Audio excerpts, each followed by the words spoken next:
Good evening. As earlier mentioned, my name is Jamal Bajwa. Today ndo ile siku tunasema ilikuwa siku ya maandamano. Yaani leo nchini kote Kenya kumeweza kushuhudiwa maandamano.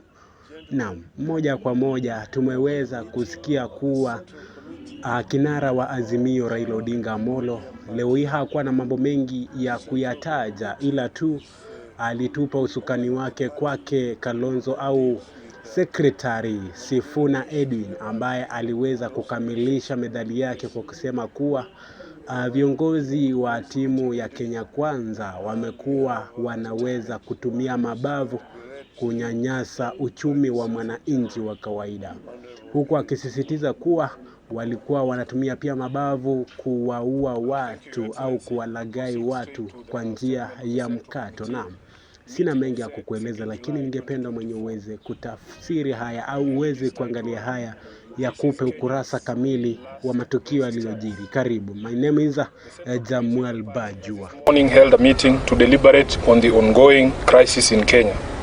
This meeting is happening at a most difficult time for our country, given all that has happened in the last few weeks.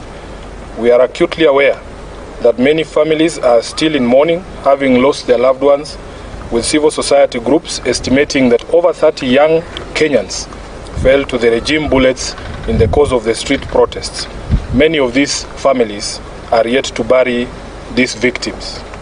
On behalf of the entire ODM party, the Central Committee extends its deepest condolences to all those who have lost their loved ones and pray that God will comfort them in this time of tragedy. We also know that many were injured and some are still in hospital. We wish all of them quick recovery. We are in awe of the Kenyan youth who, through their unity of purpose, have stood with their fallen colleagues and raised vast sums of money in very short times to pay hospital bills for the injured. As a mass movement that has been on this journey of true liberation for a long time, we know how difficult it is to achieve some of the things that we have seen you do. You have absolutely earned our respect as a party, and we salute you. As believers in the right to peaceful protest as enshrined under Article 37, we condemn in the strongest terms possible the abuse of police power in the deployment of violent suppression techniques on innocent and armed protesters. Our position is that no one has to die in exercise of the rights under Article 37. We further condemn the ongoing arbitrary abductions of innocent Kenyans who are carted away in the most violent and inhumane manner and held incommunicado for days. As we speak, the reports are that upwards of 50 individuals have been illegally abducted and their whereabouts remain unknown. To make it worse, it is clear that no one in government is ready to take responsibility, to render an apology, or to make amends.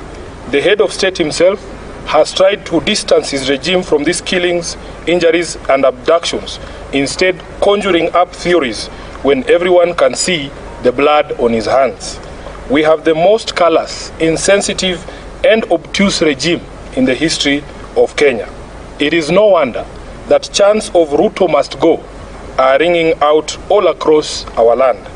Government must never abdicate its responsibility to protect life and the property of its citizens, and if it does, as Ruto has done, it deserves to go. As a party that was founded on the tenets of social justice, we shall walk the journey of bringing about justice and accountability for all of the regime's crimes since they took power. We stand with the people in their quest to liberate themselves politically, socially, and economically. Kenyans asked us to stand with them against the punitive tax proposals in the finance bill, and we did. Of the 115 members of the National Assembly who stood with the people and voted against the bill on the floor, 73 were in fact members of ODM. We applaud these great patriots and thank them for being true representatives of the people. As a party, we celebrate you for being on the right side of history, and the party has charged the Honorable Opio Andai and the Whip Junet Mohammed to convey this message to each individual member who stood with the people of Kenya. Sadly, a few of our members went against the wishes of the people and sided with the oppressor, and we will speak to the consequences shortly. In light of this state of affairs, the meeting has resolved as follows. Number one, that it is time for all of us in the political leadership to begin to listen. Listen to what the people are saying and not to our own voices. The young people have spoken in plain language that should be clear to everyone. Let's not be vague. Let's just do what the young people are telling the government to do. Number two, we consider this to be Kenya's last best chance. The youth have given our country our last best chance. We either seize it and swim with it by implementing all their demands, or we ignore it and sink the country altogether. Number three, that the Kenya Kwanza regime must take full responsibility for all the deaths, injuries, and destruction of property arising from the violent suppression of peaceful protests. The president must publicly direct his security organs to forthwith seize the ongoing abductions, an exercise that we believe is being undertaken with his full approval and the approval of the state. He must account for and order the release of all detainees abducted by these security agencies. Number four, that the Independent Police Oversight Authority must expedite investigations into all these incidents, including allegations of mass murder by police in Githurai and in Rongai. We were shocked to watch the president claim on live television that only one life was lost. It tells you how out of touch with reality he is. Number five, that in our view, what happened on the 25th of June 2024 amounted to a vote of no confidence in the Ruto regime. It is clear that this fact is totally lost on Ruto. It is reflected in his petulant proposals on how we manage our economy following the rejection of his tax bill. Instead of focusing on cutting wastage, opulence, and corruption in his regime, he is hitting back at the Kenyan people with threats to cut funding for the judiciary and the county governments. Six, that the ODM party will support credible austerity measures in the executive and in parliament. These two institutions have been expressly indicted by the people as citadels of largesse and wastage. With fresh memory of the invasion of parliament and standing threats for occupation of the executive seat of power, these two institutions must have an honest introspection on their contribution to our current predicament and take measures to lessen the taxpayers' burden. As a party funded by taxpayers ourselves, we will also be taking steps to scale down on our presence across the country and some of our activities to reflect this new economic reality. Lastly, that ODM shall initiate and lead recall processes in the following constituencies in light of the current office holders' repeated violation of their sacred oath and the wishes of their electorate. Number one, Game constituency. Number two, Bondo constituency. Number three, Navaholo constituency. Number four, Kajiado Central. Number five, Ikolomani. And lastly, Suba South in Homa Bay. Thank you. That is the end of the statement. Very good. Yeah, we do. Eric?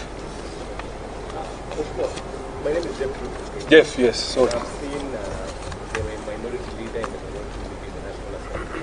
And during this time of crisis, when Kenya asked the Parliament, National Assembly, has to go for a recess during this period. What actually transpired? Because when that decision was being made, there was a blackout in Parliament in terms of coverage. Even media was not allowed to cover that session. Kirui, can I first take questions that are related to the statement we've read? Brian? Yeah, I'm Brian Otieno from the Standard. Now, you said that you support the demands by the youths. One among the demands is the resignation of President Ruto. Do you support that? The youth have spoken in clear and certain terms. Let us not pretend like we don't hear what they are saying. You have heard it, we have heard it, Ruto has heard it. Yeah. Next question. Yeah, the second question was that the kind of environment that the president is enabling right now, the suppression through police, do you think it supports his calls for dialogue? No, because nobody believes what the president is saying. His actions and words are totally different. And what we have called for in our statement, first of all, is he must publicly speak to his police, publicly, and tell them that he knows what they are doing, and Kenyans have asked that he stop. So if he doesn't stop that, really, there is really nothing to discuss. Many of the people he's looking for to have a discussion with are actually in custody. Yeah. Let's look. Yeah, like you have listed some 5 constituencies that you are going to initiate the recall to. 6. Yes. You know they are not the only ones who voted yes from the party. How did you arrive at the 5? And then secondly... Yes, the criteria was very simple. In our statement we have said repeat offenders.